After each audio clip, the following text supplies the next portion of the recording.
सारी चीजों को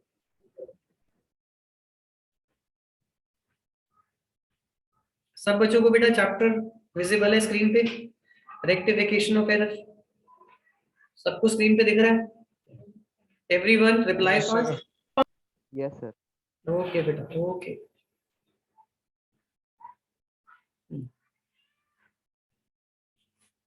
तो इधर देख लो बेटा, क्लासिफिकेशन ऑफ एरर्स, ये मैंने अभी आपको बताया। Error of omission, error of commission, error of principle और कंपनसेटिंग एरर्स।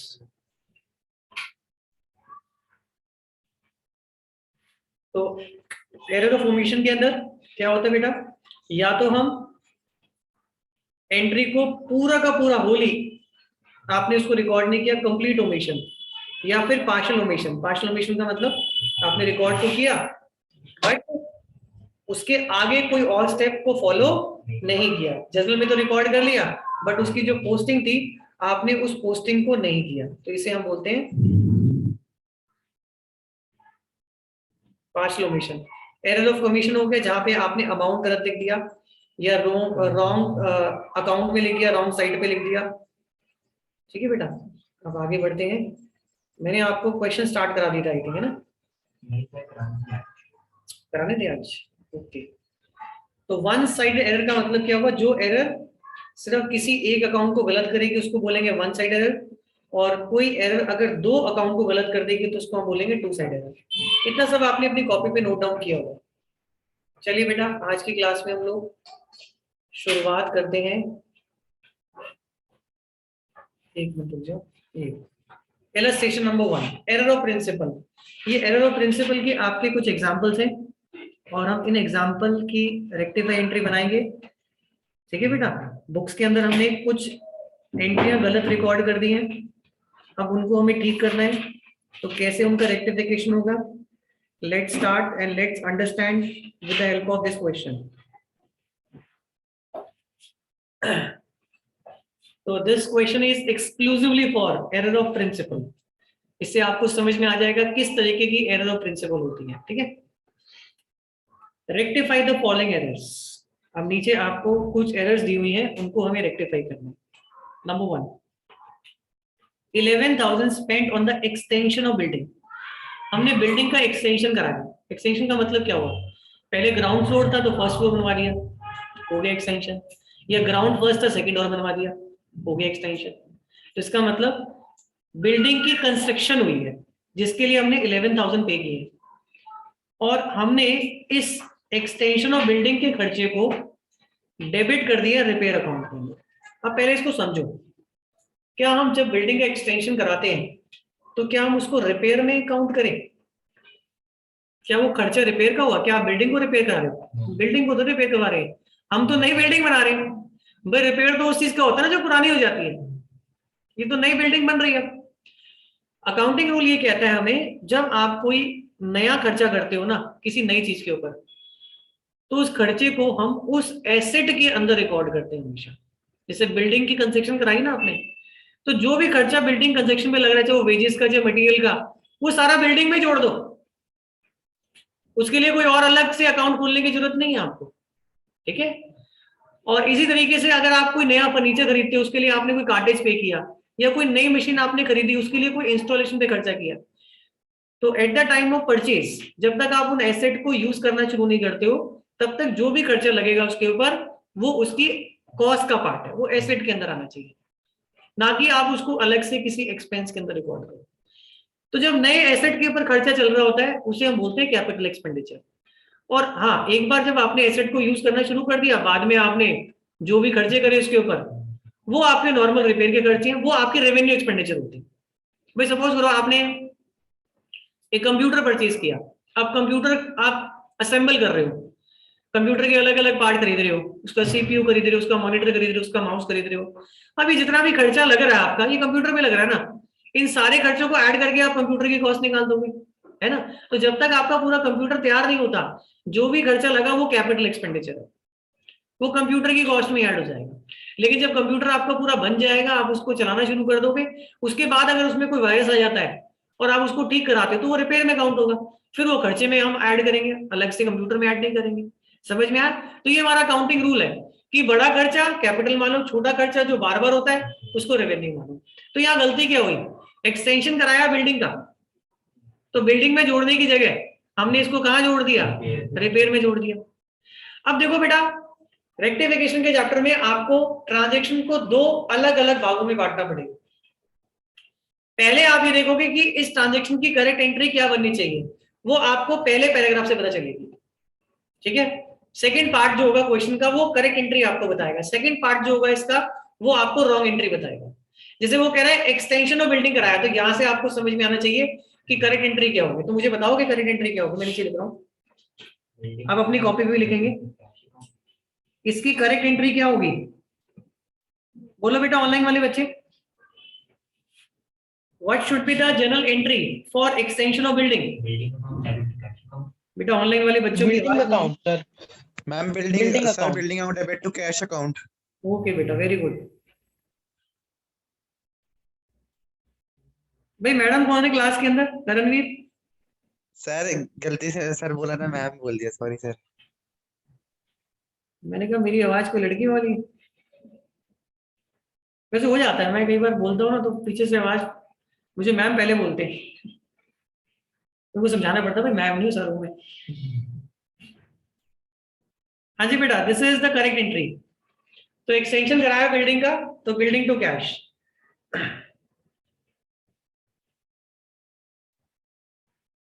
बट क्या आपने ये एंट्री पास करी? नहीं करी। आपने एंट्री क्या पास करी? अभी बोलना मत, रेक्टिफिकेशन एंट्री मैं समझाऊंगा। Repair account to cash account, ठीक है। हालांकि वैसे नरेशन लिखने की जरूरत नहीं है, क्योंकि करेक्ट और रॉन्ग एंट्री पेपर में हमें नहीं दिखानी होती है, हमें रेक्टिफिकेशन एंट्री दिखानी होती है। चलिए बेटा, अब एक बार करेक्ट और रॉन्ग एंट्री को कंपेयर करते हैं, किस अकाउंट को हमें लिखना था और हमने किस अकाउंट को लिख दिया, किस अकाउंट में गलती है और किस में नहीं है। एक बार समझ लो बेटा इसको, फिर नोट करना। सबसे पहले आपको करना क्या बेटा, इसके अंदर सबसे पहले आपको करेक्ट एंट्री के डेबिट को रॉन्ग एंट्री के डेबिट से कंपेयर करना है। तो करेक्ट एंट्री के डेबिट में क्या बिल्डिंग, रॉन्ग एंट्री के डेबिट में क्या रिपेयर। पहले ये देखो, जो करेक्ट एंट्री में डेबिट था, क्या उस अकाउंट को हमने डेबिट किया? नहीं किया ना। तो रेक्टिफिकेशन एंट्री जब बनाएंगे आप, तो रेक्टिफिकेशन एंट्री बनाते टाइम सबसे पहले क्या करेंगे, जो अकाउंट करेक्ट था, करेक्ट डेबिट था तो उसको डेबिट में लिखो, अगर करेक्ट क्रेडिट था तो उसको क्रेडिट में लिखो। तो बेटा करेक्ट किस में था? डेबिट में था, तो वो डेबिट नहीं हुआ तो आप उसको डेबिट कर दो, ठीक हो गया ना। फिर आप क्या करो, करेक्ट एंट्री के क्रेडिट को रॉन्ग एंट्री के क्रेडिट से कंपेयर करो। तो करेक्ट एंट्री क्रेडिट में कैश क्रेडिट था, रॉन्ग एंट्री में भी कैश क्रेडिट है, यानी गलती तो आपने की, लेकिन गलती करते टाइम एक काम ठीक ये कर दिया कि जो क्रेडिट वाला अकाउंट था ना वो आपने ठीक लिख दिया, मतलब कैश में कोई भी गलती नहीं। जब कैश में गलती नहीं है तो क्या उसको रेक्टिफाई करने की जरूरत है? क्या वो रेक्टिफिकेशन एंट्री में आएगा? नो, वो नहीं है। समझ में आ गया। अब इसके बाद आप आएंगे रॉन्ग एंट्री में। रॉन्ग एंट्री में आप देखेंगे कौन सा अकाउंट आपने गलत देखा है। अगर आपने गलत डेबिट किया है तो उसको रिवर्स कर दो, अगर गलत क्रेडिट किया है तो उसको रिवर्स करो।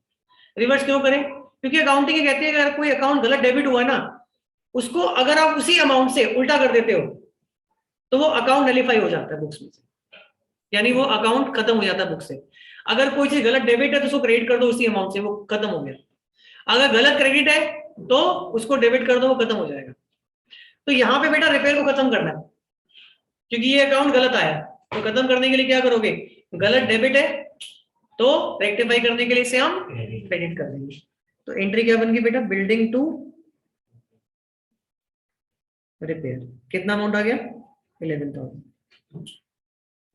अब नरेशन लिख देना, ये आपको पेपर में दिखानी है एंट्री और पूरे फॉर्मेट में दिखानी है, ठीक है बेटा। पूरे फॉर्मेट में एंट्री आएगी, डेट पर्टिकुलर, क्या डेट तो नहीं होगी यहाँ पे आपका serial number, particular, LF, debit amount, credit amount, ठीक है। जैसे जनरल का फॉर्मेट होता है ना, उस फॉर्मेट में आपको ये एंट्री दिखानी है। कौन सी वाली? Rectification entry. देखो बेटा नीचे जैसे ये पूरा फॉर्मेट बनाया हुआ है, डेट होगी, पर्टिकुलर्स हो गए, LF, debit amount, credit amount. समझ में आ गया? Building to repair. नरेशन क्या आ गई, being amount wrongly debit to repair account, ठीक है, नरेशन लिखने के बाद लास्ट में आपने लिखना नाउ रेक्टिफाइड। नाउ रेक्टिफाइड का मतलब भैया उसको ठीक कर दिया हमने। समझ में आ गया सबको? कोई डाउट तो नहीं इसके अंदर? हाँ जी बेटा, ऑनलाइन वाले बच्चे, is it clear to everyone? Yes sir. Yes sir. चलो अगला एग्जांपल पढ़ते हैं।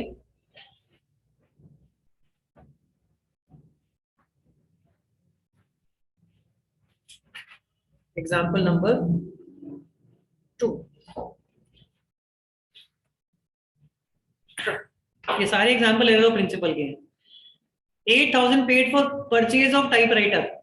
अच्छा एक बात बताओ, जब हम टाइपराइटर खरीदेंगे तो एंट्री क्या बनेगी? बोलो बोलो।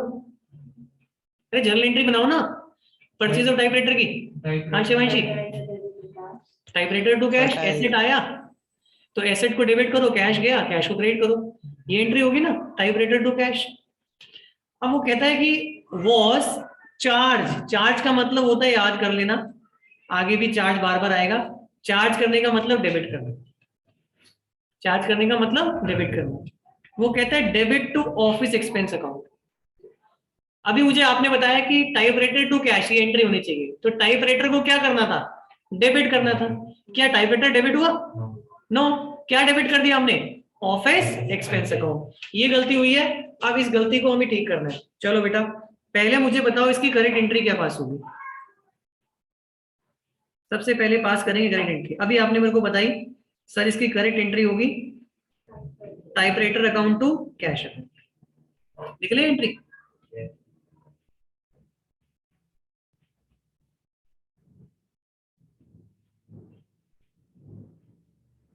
टाइपराइटर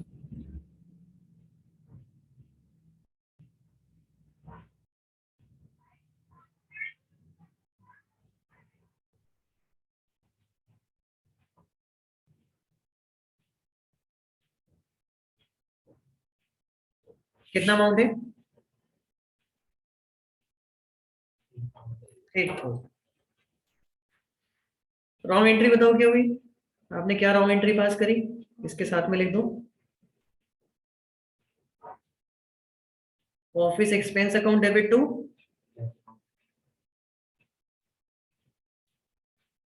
ठीक है, गलती कहां नजर आ रही है बेटा? क्यों टाइपराइटर में गलती नजर आ रही है? ये डेबिट होना चाहिए था, डेबिट नहीं हुआ। और ऑफिस एक्सपेंस जो डेबिट नहीं होना चाहिए था वो डेबिट हो गया। क्या क्रेडिट वाले में गलती है?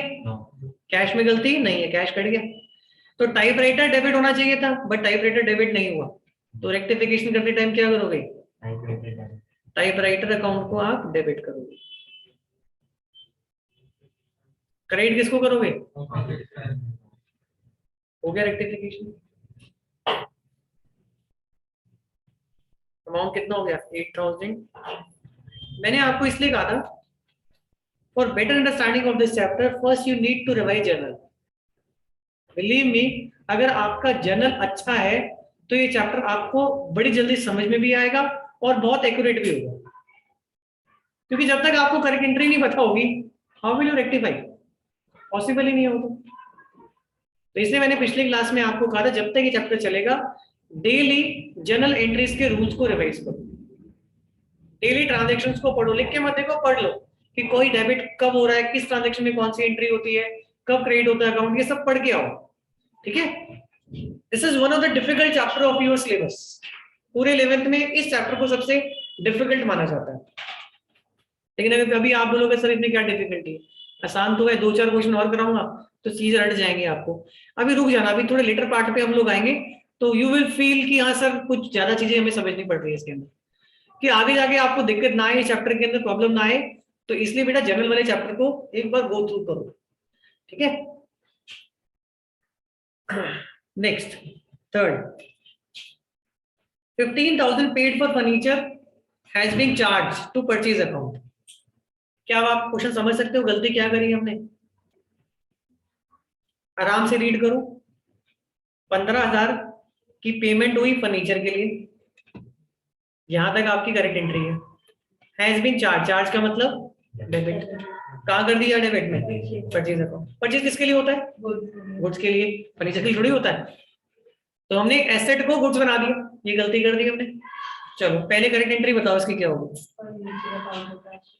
Furniture account to cash account.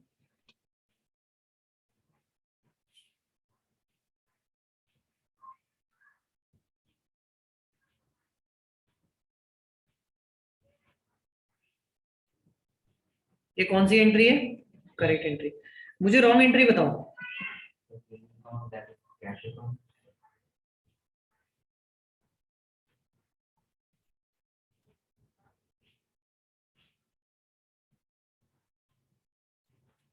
Now rectify entry. Amount कितना था? 15,000।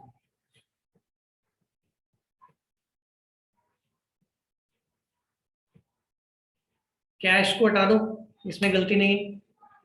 ठीक है, कोई अकाउंट अगर करेक्ट और रॉन्ग में सेम है, ठीक है, उसको आप डिलीट कर देना क्योंकि वो ऑलरेडी करेक्ट हो चुका है। अब रेक्टिफाई एंट्री, फर्नीचर अकाउंट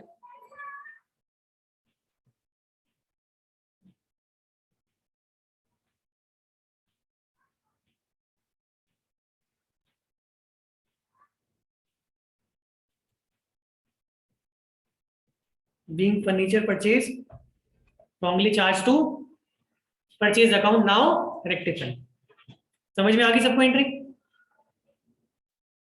भाई फर्नीचर डेबिट करना था, वो डेबिट नहीं हुआ तो उसको डेबिट करो। जो करेक्ट डेबिट है ना वो करेक्ट डेबिट में ही आएगा, अगर नहीं हुआ तो रॉन्ग एंट्री में। जो रॉन्ग हुआ है ना डेबिट, वो रिवर्स हो जाएगा।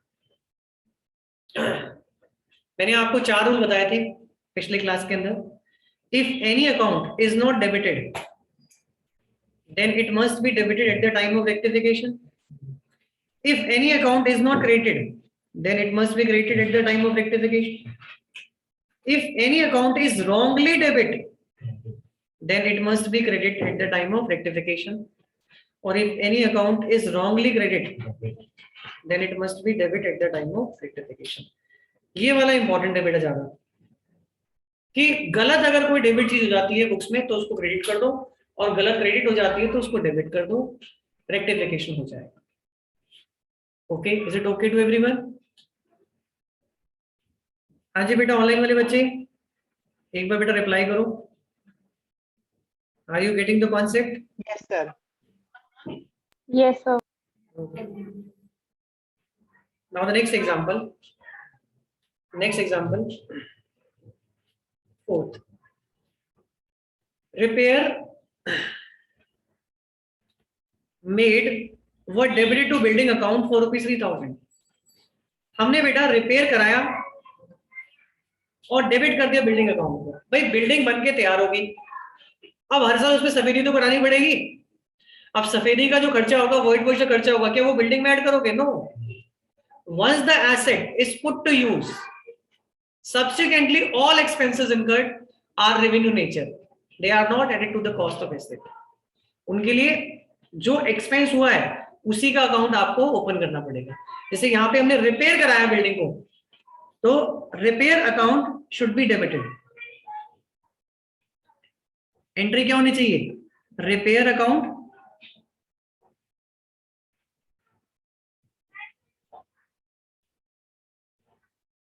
अब आप बोलोगे सर पहले वाले केस में तो आपने रिपेयर को डेबिट करने के लिए मना कर दिया था, आपने बिल्डिंग को कराया था, इसमें रिपेयर क्यों हो गया? बेटा फर्क था ना, वहां तो बिल्डिंग का एक्सटेंशन हो रहा था, कंस्ट्रक्शन हो रही है, कंस्ट्रक्शन थोड़ी लिख रहा है यहाँ पे, तो रिपेयर हो रहा है, नॉर्मल रूटीन में रिपेयर को कराया जा रहा है। बट हमने क्या किया बेटा, इसे बिल्डिंग अकाउंट में डेबिट कर दिया, बिल्डिंग टू कैश।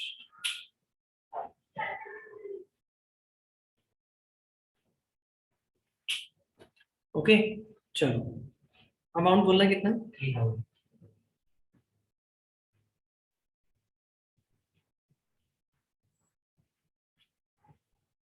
क्या इसको बेटा हटा दो, अब करेक्ट के डेबिट वाले को डेबिट करो।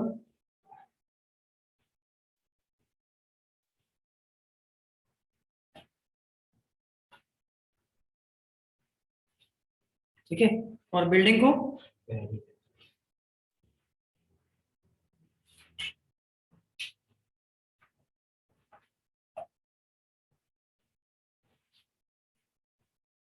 Repair to building.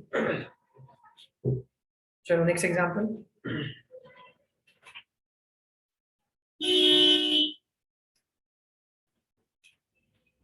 ये इंपॉर्टेंट एंट्री है।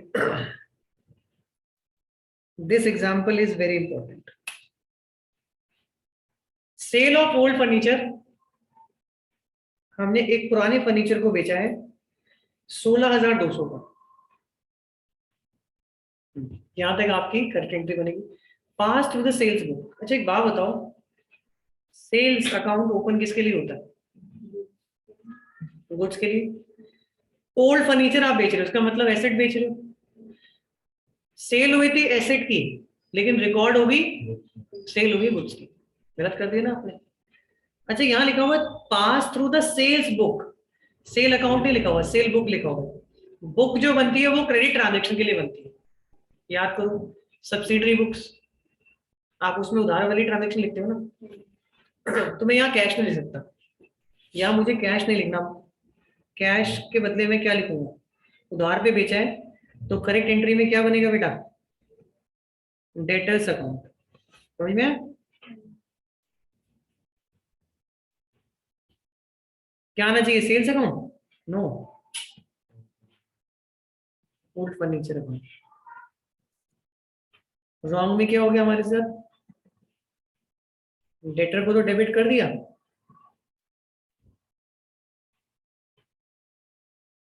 बताओ क्रेडिट किसको किया? सेल्स बुक नहीं, सेल्स अकाउंट।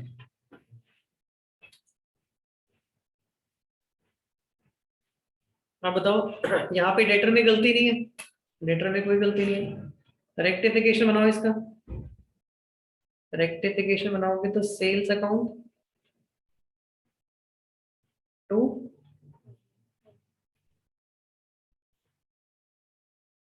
अमाउंट कितना था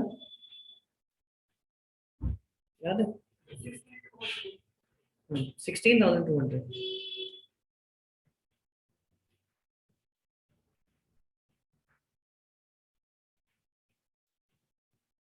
16,200। ओके बेटा, this is the rectification entry. Now move on to the next entry. ये मैं आप लोगों से करवाऊंगा। Paid wages for the construction of building debited to wages account 130. Next, paid 19,000 for the installation of machine, debited to wages account. Beta, do it yourself.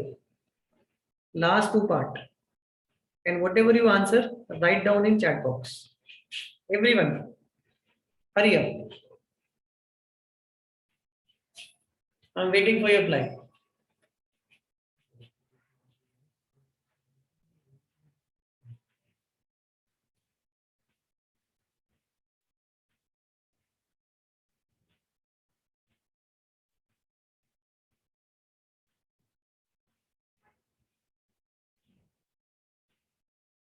तीनों entry पास करनी है आपको।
हाँ जी बेटा, लिख दिया आंसर? बेटा आंसर नहीं पहुंचा मेरे पास, बताओ पहले करेक्ट एंट्री क्या पास की आपने? Paid wages for the construction of building, क्या एंट्री पास की बेटा? बोली बोलो। Building account to cash account, very good. Wrong entry क्या करी है? Wages to cash. Rectify entry बनाओ, building to wages, very good. ठीक है, बिल्डिंग को डेबिट करना था, वो डेबिट नहीं हुआ, और वेजेस को गलत डेबिट कर दिया तो उसको रिवर्स कर दिया। Okay, next.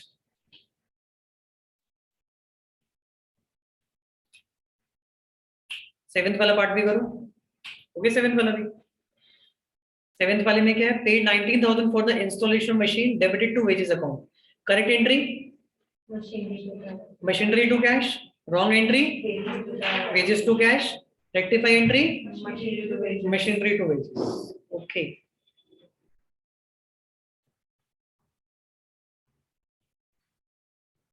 तो बेटा ये सारे एग्जांपल्स हैं हमारे किसके?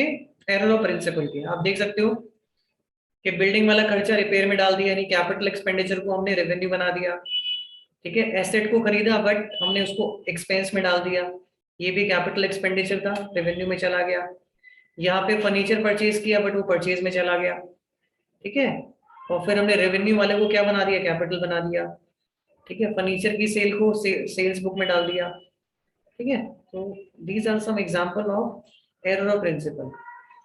तो अगर किसी रूल का वॉयलेशन होता है तो उस केस में क्या एंट्री हुई, क्या करनी थी, कैसे रेक्टिफिकेशन होगा, वो हमने सीख लिया। ओके बेटा, सबको समझ में आ गया? तो एग्जाम में जब क्वेश्चन आएगा ना, आपको ये परफॉर्मा तैयार करना है, सेम जनरल वाला। ऊपर लिखेंगे आप रेक्टिफाई जनरल एंट्रीज, और ये जितनी एंट्री यहाँ पे दिखाई गई है वो कौन सी है बेटा? तीनों में से जो रेक्टिफाई एंट्री है वो आपको शो करनी है अपने फाइनल आंसर में। करेक्ट एंट्री रॉन्ग एंट्री कई स्कूल में मांग लेते हैं, तो आप वर्किंग नोट में दिखाएंगे। अगर नहीं बोला कंपलसरी तो आप उसको रफ में कर सकते हो।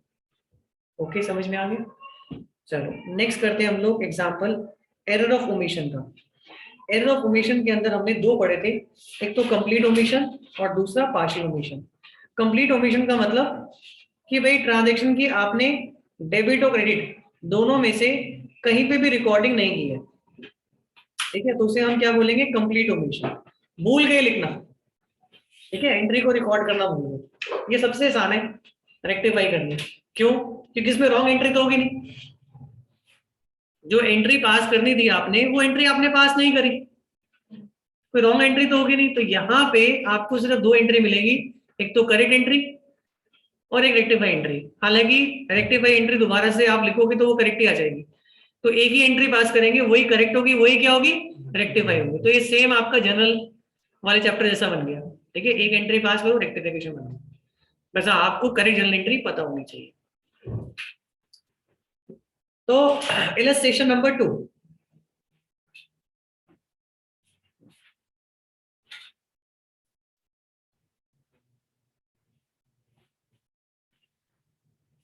Rectification the following errors. ये सारी एरर्स आपको रेक्टिफाई करनी है। Sale of old furniture to Ram 1000 not recorded. हमने राम को फर्नीचर बेचा 1000 रुपए का, बट उसको हमने रिकॉर्ड नहीं किया। बोलो बेटा क्या करेंगे? हमने उसे रिकॉर्ड नहीं किया तो रिकॉर्ड कर देंगे। करेक्ट एंट्री बताओ क्या बनेगी? Sale of furniture to Ram. अरे ये बेटा ऑनलाइन वाले बच्चे भी जल्दी से बेटा पार्टिसिपेट करो, चैट बॉक्स में लिखो क्या एंट्री होनी चाहिए इसकी, क्योंकि जो एंट्री होगी करेक्ट वाली वही रेक्टिफिकेशन एंट्री बनेगी। अरे बोलो ना, आंसर नहीं आया आप लोगों की तरफ से। हाँ बोलो बेटा, सलोनी क्या एंट्री बनेगी? Furniture sold to Ram. Shivanshi correct, Ram to furniture. Simple, इतना सोचना क्यों पड़ रहा है? राम डेटर बन गया हमारा, डेटर को क्या करेंगे? डेबिट करेंगे टू फर्नीचर, चला गया हमारे पास से, ऐसे क्रेडिट हो जाएगा।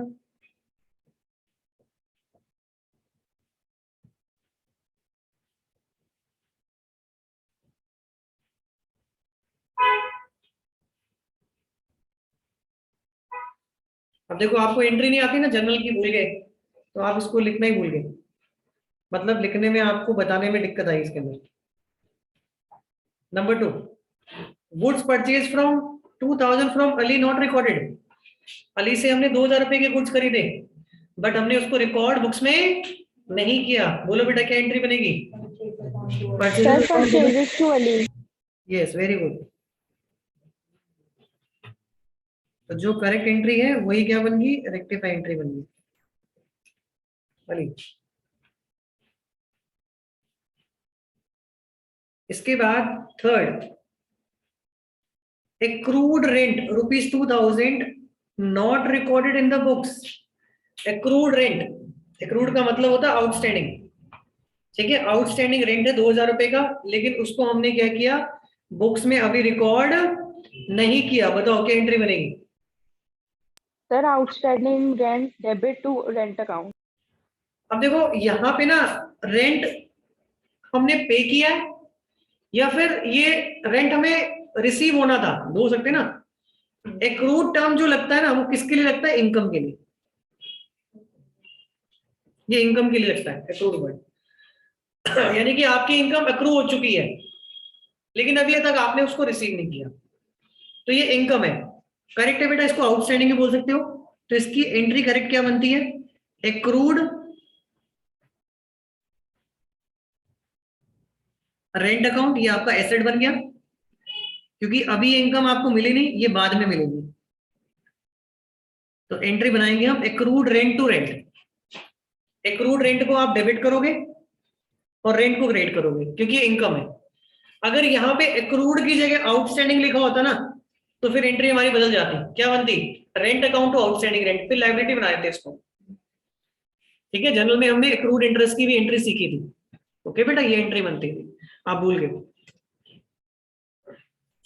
सर, अगर accrued होगा तो accrued ही लिखना है, outstanding नहीं लिख सकते। देखो आउटस्टैंडिंग जैसे डिफरेंशिएट करने के लिए ना, आउटस्टैंडिंग जो लगाते हैं मतलब तो एक ही होता है, बट आउटस्टैंडिंग जनरली हम एक्सपेंस के लिए लगाते हैं। Okay Okay, sir. हाँ जी। Goods of the value of ₹200 return by Mohan were included in stock. Mohan ने हमें गुड्स रिटर्न किया, हमने उसको स्टॉक में तो इंक्लूड कर दिया, मतलब हमारे गोदाम में आ गए वो goods, but no entry was pass in the books. No entry was made in the books. तो मुझे बताओ ये परचेज रिटर्न है, सेल्स रिटर्न? सही, आप डाउट क्यों हो रहा है? Sir, sales return. Sales return है ना, तो एंट्री क्या बनेगी? Sales return account debit to Mohan.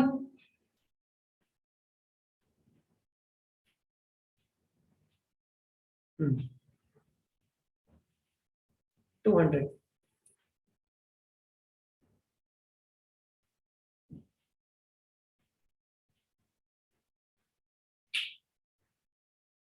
चले आगे। Fifth, sale to Saanvi. Oh, Saanvi का नाम आ गया, क्या बात है। Sale to Saanvi ₹500 not recorded in the books.